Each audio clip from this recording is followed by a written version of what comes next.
शरीर की इंद्रियां व्यस्त हो गई और वह उसको प्राप्त करने के लिए एकदम लग गया।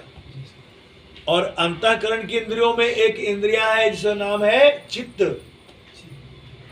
चित्त, तो चित्त का काम क्या हो जाता है?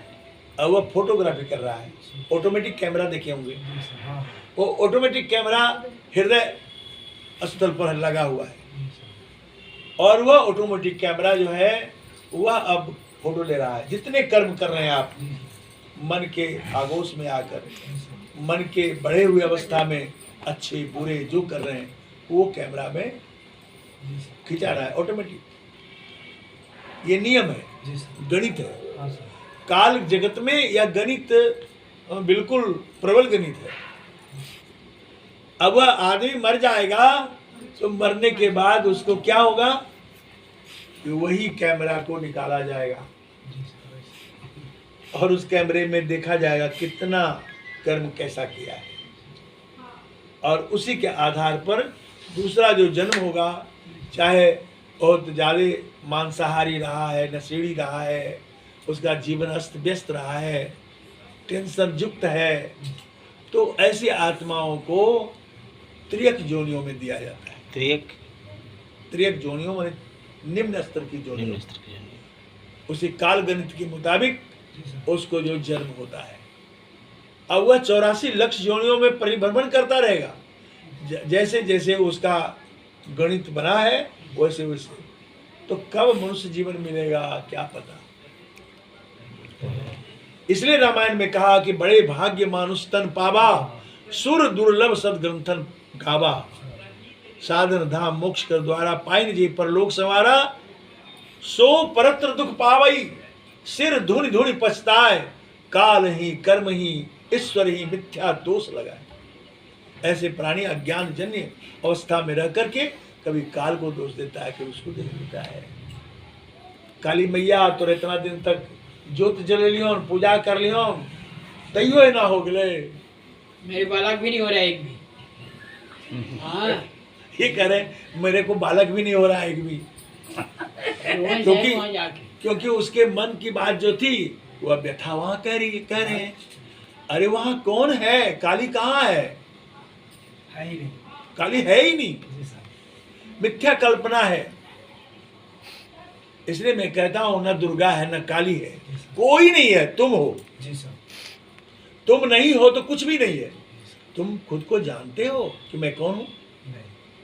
अगर तुम जान जाते हो कि मैं चेतन आत्मा हूं तो तुम अपने स्वरूप को जानोगे, तुम्हें पूर्ण ज्ञान हो जाएगा।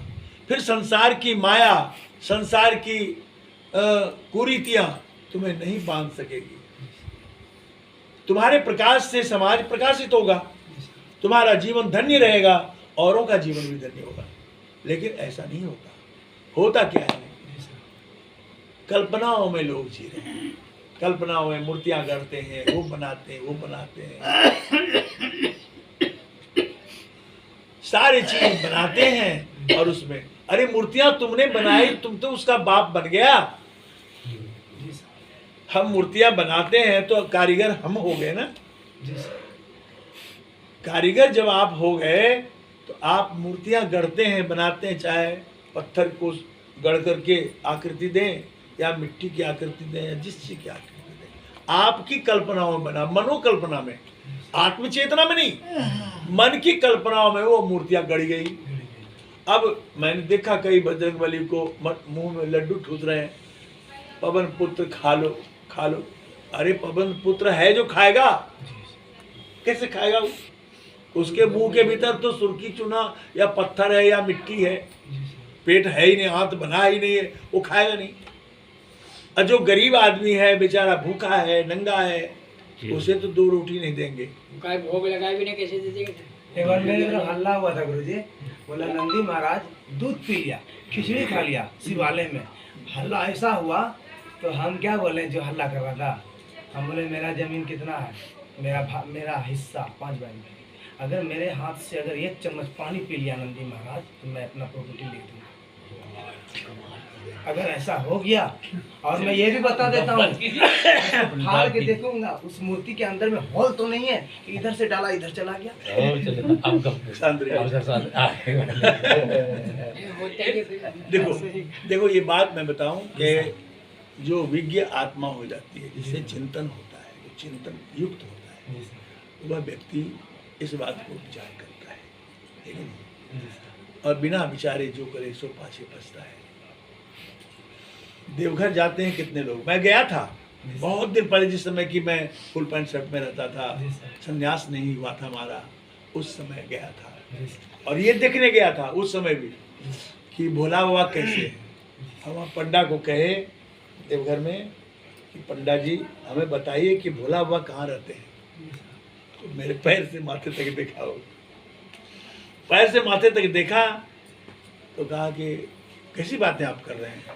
तो मैं कह रहा हूँ जो प्रश्न है वो मेरे प्रश्न का हल कीजिए, दिखाइए भोला बाबा कहाँ है। तो आइए मैं दिखाता हूँ। ले गया भीतर।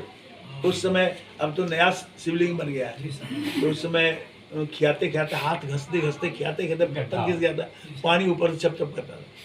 कहा कि इसके अंदर है। हम हाथ दिया, ऐसे घुमाया कि भाई ये तो खिस करके पत्थर, किसके पत्थर है, भोला बाबा कहाँ है। अब कहे देख लिया, चलिए। तो पंडा जी हमको ले गए अपने घर। हम देख कड़ाहा लगा हुआ है, बड़े बड़े कड़ाहों में दूध उबल रहा है। नहीं, इतना इतना दूध कैसे लाते पंडा जी। देखिए आप पहला व्यक्ति मिले हैं हमको जो इस तरह का प्रश्न कर रहे हैं, इसलिए आप आइए मेरे पास। तो ले गए घर। तो फिर उसने नाश्ता कराया, नाश्ता वास्ता कराया, चाय पिलाया, कहा कि बैठिए अब आपसे भली भांति बात करूंगा। कहा मैं भी आपसे बात करने आया। तो कहा कि आगे देखिए,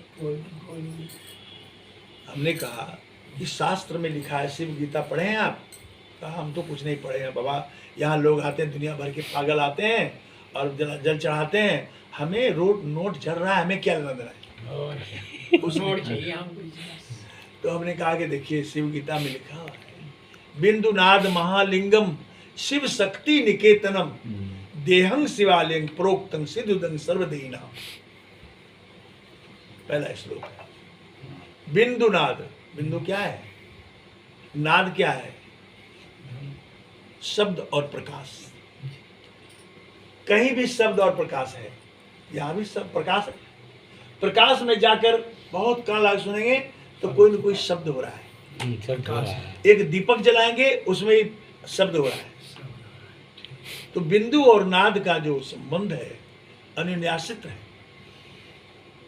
तो बिंदु जहाँ है, जहाँ चेतना स्थिर होती है प्रकृति जगत में, दोनों दृष्टि की धार एक करके, तो वहाँ एक बिंदुता की अवस्था बनती है। बिंदु किसे कहते हैं, तो जिसका स्थान हो परिमाण नहीं हो।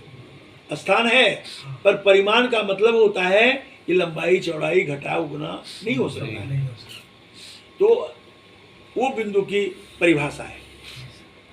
तो मैंने कहा कि बिंदुनाद महालिंगम, शिव का महालिंग जो है वह बिंदु और नाद है, शास्त्र कह रहा है।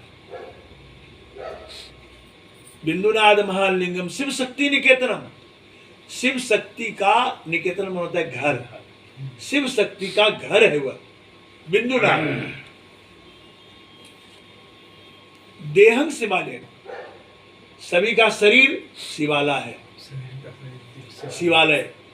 देहं शिवालयन प्रोक्तन, प्रोक्तन का अर्थ होता है अर्थात। देहं शिवालयन प्रोक्तन सर्वदेहिना, अर्थात सबका शरीर शिवालय है। बिंदुनाद शिव का महालिंग है। तो ये रोग कहां से लगाया आपने? कहा बाबा मैं नहीं लगाया हूं, मैंने ये रोग नहीं लगाया। तो कहा तब कौन लगाया? अरे पंडितों ने लगाया, मैं पंडित नहीं हूं उनमें से। तो कहा कि पंडितों ने ही तो ये सारी बातें लिखी। हमने कहा तो हो गई बात। आत्म ज्ञान बिना नर भटके, कोई न मथुरा कोई काशी। पानी में मीन प्यासी मोहि सुनी सुनी आवत हंसी, कबीर साहब ने कहा पानी में मछली प्यासी है, मुझे सुनकर हंसी आ रही है। अरे तुम्हारे पास दूसरी जगह कहा है कि एक रत्ती को जोर लगावे छोड़ दियो भरी मासा, कहे कबीर सुनो भाई साधो आछत अन्न उपासा। सब कुछ तुम्हारे अंदर भरा पड़ा है और तू खोज रहा है कहाँ? सारी दुनिया में, मंदिर में, मस्जिद में, गुरुद्वारे में सिगरेट पी रहे हैं, ऐसा व्यवहार कर रहे हैं इसमें जिसमें परमात्मा रहते हैं, और बाहर में वो मंदिर में पत्थर धोते हैं, मंदिर में सीमेंट का फर्श धोते हैं और कहते हैं कि भगवान, और जो व्यथा होती है वह कहते हैं भगवान सुन लो। अरे भगवान है जो सुनेगा? कहते हैं, किसी ने कहा मुझे कि भगवान है नहीं तो कभी कभी हम लोगों की मनोकामना पूर्ण हो जाती है। हम कहें कि मनोकामना कभी पूर्ण नहीं होती है तुम्हारी, जो तुम्हारे प्रारब्ध में है वही होकर रहेगा, चाहे तू कितना भी कर ले। और किसी देवी देवताओं में वो औकात नहीं है कि तुम्हारे प्रारब्ध को काट के तुम्हें दे दे। अगर नहीं है तो नहीं मिलेगा। गीता पढ़े हो, गीता में देखो, रामायण पढ़े हो, रामायण में देखो। तुम सारे पंडित लोग रामायण को पढ़ कर सुनाते हैं, अष्टजाम करते हैं और दही चूड़ा खा करके चले जाते हैं, दान दक्षिणा लेकर के। होता है ना मस्त साहब। तो पंडितों की ये दशा है, और वो पूरे पंडितों की बात में रह करके अपने जीवन को बर्बाद कर रहे हैं। तो सवाल यह है कि आप में सब कुछ, एक रत्ती को जोड़ लगावे छोड़ दियो भरी मासा।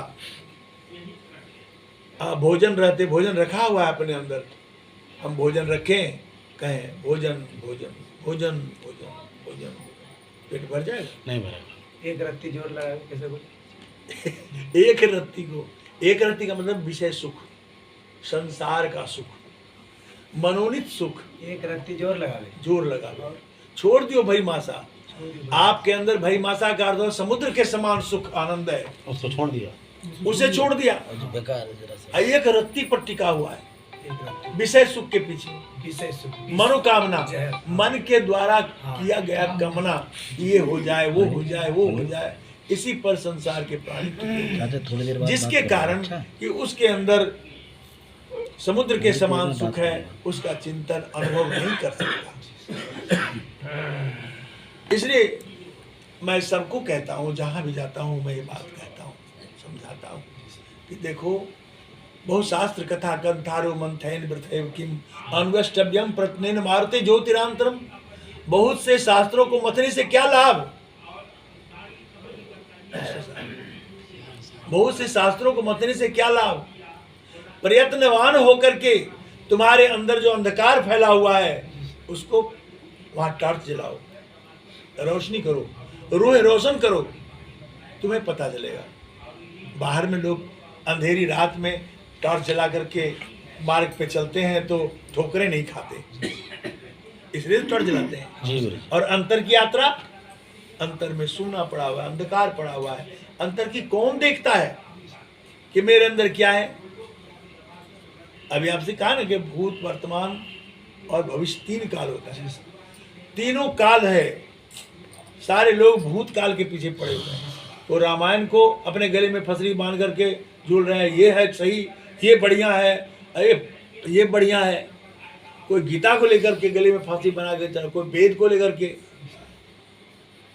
कबीर साहब ने कहा, वेद किते पढ़े सो कुतवा वह मौलाना पाड़े, बेगर बेगर नाम धराए एक मिट्टी के बाड़े। कबीर साहब ने कहा, किसको कहा कुतवा? जो खाली वेद पढ़ता है, उसको जानता नहीं, गुनता नहीं। उसको अगर जानता गुनता तो वह कुत्ता नहीं होता। कुत्ता को क्या काम है? भौंकना, हु करना, इतना तो करते पंडित। आत्मज्ञान नहीं है।